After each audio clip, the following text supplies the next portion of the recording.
everybody, my name is Scott Waters. Welcome to No Life Till Metal. It's time for an edition of What's Spinning. And this is going to be our Christian metal focus, I think edition number 7. We've done death metal, doom metal, thrash metal, heavy metal, pop metal, speed metal so far. And this time we're going to be doing prog power. So this is going to be power metal, progressive rock, that kind of stuff. And I usually try to keep between 5 and 10 CDs, and that's going to be the case this time as well. And I'm going to start off with what's playing in the background. I really enjoy this band. They're very different. They don't sound like anybody else that I can think of. They have 3 albums out, and this is Tormund Max. And they have, like I said, they have 3 albums out. This is their first album. And I played this one in a couple videos in the past behind, while I was yammering on about something, and people seemed impressed with them and asked who they were. So I wanted to make sure I included Tormund Max. Like I said, they have 3 albums out. All 3 are very similar in sound. They very dynamic, progressive, mixing acoustics with heavy riffs and very cool vocals. Almost kind of reminds me a little bit of Rush at times, but in no way can you say that it's a Rush clone. Kind of has that influence though. Very good stuff. This I believe is from 1990. I forget the year. Might have been around 92. I'm totally guessing. I'll put the below the actual year this was released. Next up is a brand new release from 2015, one that I've been listening to a lot and really enjoying. This is Worldview. And Worldview is, the name of the album is The Chosen Few, and The Chosen Few is actually the name of the album that should have been released by a band called Recon. Love Recon. They did a great album in 1989-1990 called Behind Enemy Lines. And they broke up after that. George Ochoa, guitarist George Ochoa, joined Deliverance. Then bass player Mike Rotto joined Deliverance. And then drummer Johnny Vasquez, I think his name Johnny Vasquez, also joined Deliverance for a short time. And so Recon kind of just got dropped. Well, then Recon reformed. They did some Johnny Gonzalez. That's the name of the drummer. I don't know where I got Vasquez from. Anyhow, then it was. Recon reformed and they did a bunch of shows together, but they never recorded anything. But they did play some new songs. They had some shirts that they released. I actually have a Recon, the Chosen Few t-shirt, which I should have probably worn, but I didn't. Anyhow, nothing ever happened from that. However, somehow, Worldview ended up calling their album The Chosen Few, and the song The Chosen Few is on this album. And like I said, Worldview is basically a mixture of a couple of the guys from Recon. You got drummer Johnny Gonzalez, not Johnny, I'm sorry, I don't know why I said Vasquez. And then George Ochoa. And then of course you have on vocals Ray Parra from Sacred Warrior. And Sacred Warrior are one of my favorite classic traditional heavy metal bands. Kind of Queensryche-ish in their sound, and you kind of get some of that in here too, especially in some of the vocal melodies. Ray Parra's got a great voice. And actually, the biggest highlight of this CD to me is the fantastic vocal melodies. And I think I'm going to just go ahead and throw a song in here. Let's see, what song should I throw in? I think I'm going to throw in a song called Prisoners of Pain.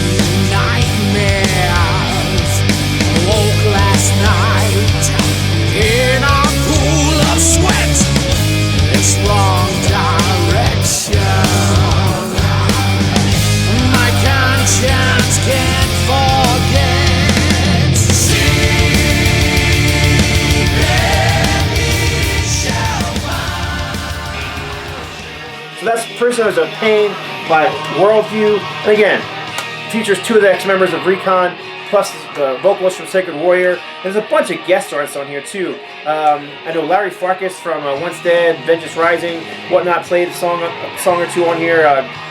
Played some guitar solos on here. Who else is there? Oz Fox from Striper, Les Carlson from Bloodgood, Jimmy Brown from Deliverance. So you got a host of guest artists on here as well. Really a great record. I'm not going to say that it's doesn't really sound like Recon. To me, it sounds closer to what maybe Sacred Warrior would have released, you know, following their last 2 records. But it's not real riff heavy. It's a kind of a mixture of keyboards and guitars together. I don't know. Just check it out. It's very, very good. I really much enjoy it. I think you will too. So there you go. Alright, this next band, probably one of the more popular bands that people know. This is, and I only picked one of their albums. They have several albums out. This is actually a compilation called A Decade of Confession from Narnia. Narnia, of course, being a neoclassical heavy metal band from Sweden. And their name, of course, came from the C.S. Lewis Chronicles of Narnia series. And the band was built around guitarist guitarist Carl John Grimmark. I think that's how you pronounce his last name, Grimmark. And then vocalist Christian Lilgren, or Christian Rival. I believe Christian Rival is his real name, and Lilgren was a name he used for a while. But yeah, this is, like I said, neoclassical, heavy metal. Guitars are very influenced by your Yngwie Malmsteen sort of stuff. But the music is more along the lines of what you might expect from like Ronnie James Dio. Just very good stuff. And I don't really think they sound like Dio, so don't think I'm saying they're a clone. But it kind of has that darker, gothic tone. And this is, like I said, this is 2 CD collection. Very good stuff. I highly recommend checking them out. I'm not going to throw a clip of them in. Just do a search for Narnia on YouTube if you want to check them out. Let me just go ahead and open this up and show you the inside. So there's your 2 CD collection. There's a picture of the band.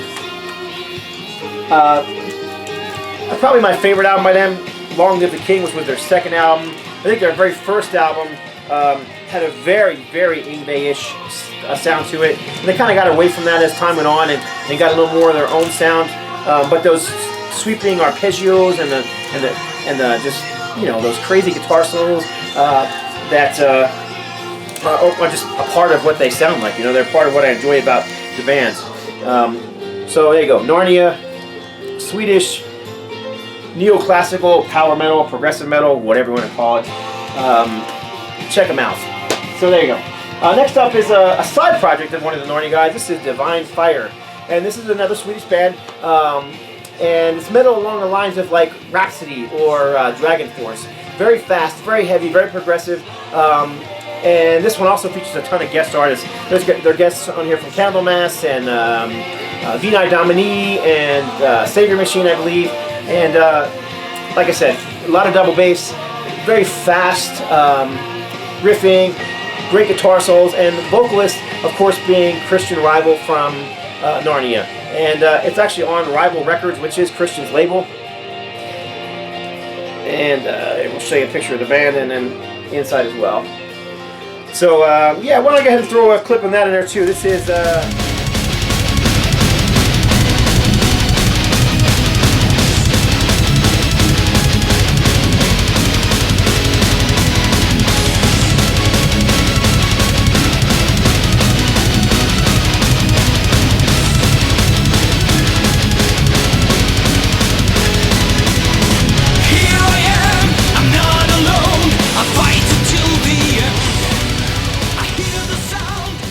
so there you go, that's From Death to Life from Divine Fire. Side project of Christian Rival from Narnia. Next up, another side project of Christian. This is Wisdom Call, and I believe this is the only album that they put out. This is a little more melodic than your Divine Fire. This is definitely along the lines of, you know, your Rhapsody or Dragon Force. You know, very fast power metal. This is more melodic, but still heavy. Especially the very first song in here, which is called Power from the Sky.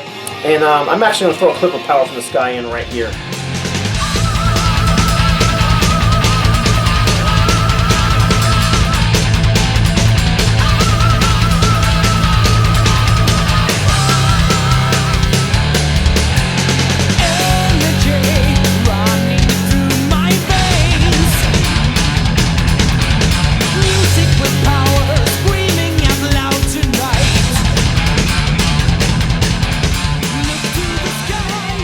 There you go, Power from the Sky. Straightforward, melodic, heavy metal, great stuff. I remember reading a review on this, and I think it was Kerrang! Magazine. They trashed it. But you know, Kerrang!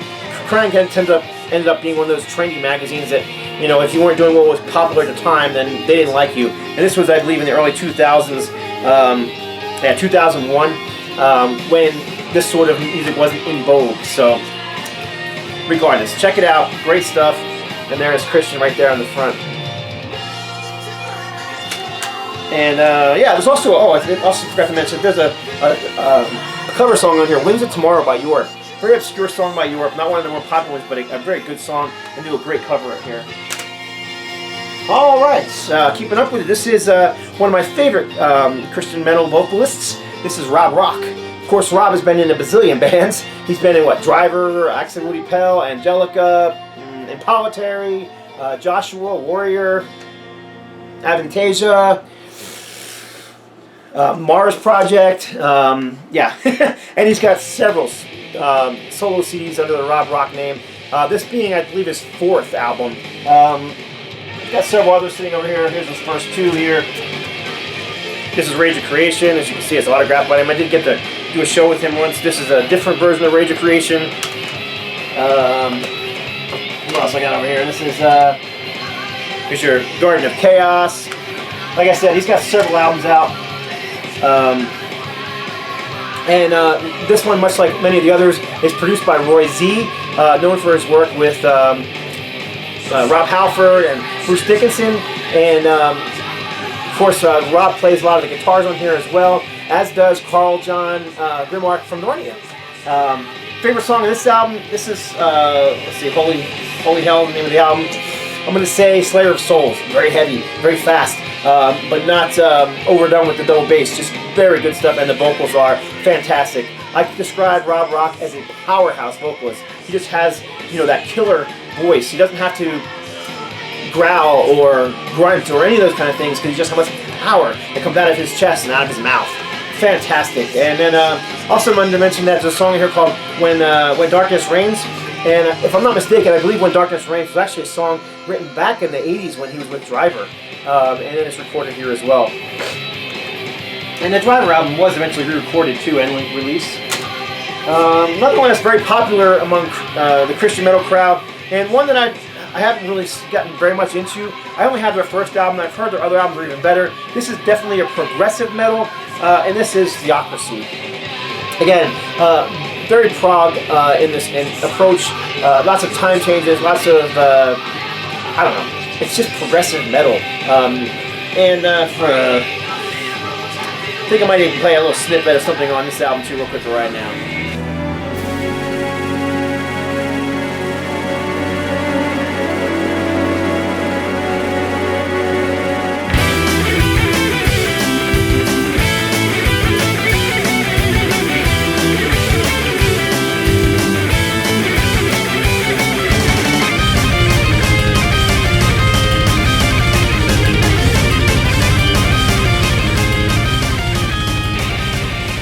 So there you go, that's Theocracy. And if I'm not mistaken, this album, this is their first album, was mostly a one-man project. All lead and choral vocals, rhythm, lead, acoustic, and bass guitars, keys, orchestration, and drums by Matt Smith. So, like I said, this was a one-man project. They are a band now. They have released several more records. One of these days I'm going to need to get more than just this one CD. But yeah, check out Theocracy. And the last one for today, this is, I'm going to say, falls more towards the progressive, more towards the power metal side than the progressive side. If you like Queensryche, that style, the early Queensryche EP style, or you know, the Warning style stuff, check out The Sacrificed.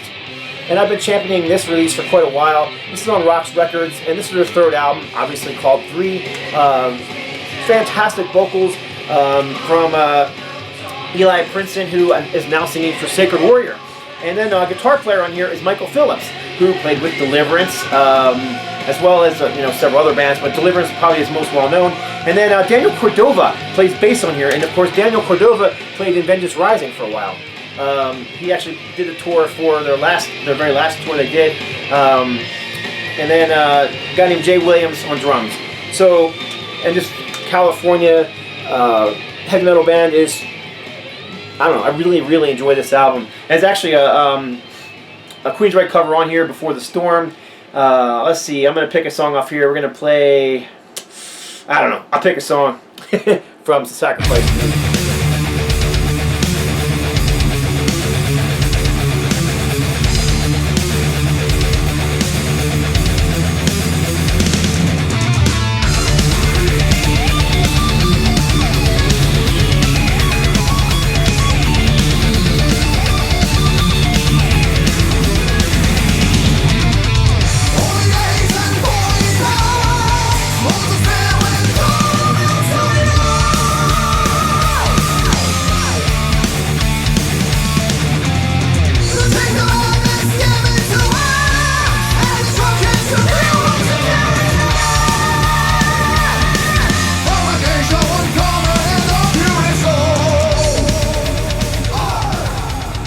There you go. That's the Sacrifice 3. Eli Princeton on vocals, and great guy, great vocalist. He actually sang one show filling in for Jimmy Brown for Deliverance 2 out in, I believe it was at the Norwegian Festival, whatever they call that festival they played out there. For whatever reason, Jimmy Brown couldn't make it, and Eli went and filled in at the last minute. So very cool of him, and apparently he did a great job. So there you go. The Sacrifice 3. So that's it. That's what? 7, 8 releases, power prog, Christian metal. So hope you enjoyed this episode. If you did, leave a thumbs up. If you didn't, leave a thumbs down. Go ahead and let's discuss below. That's why I do these videos, to talk about music with you guys. And I definitely appreciate y'all, especially my subscribers. Thank you all for subscribing. And that's it. God bless. Stay strong.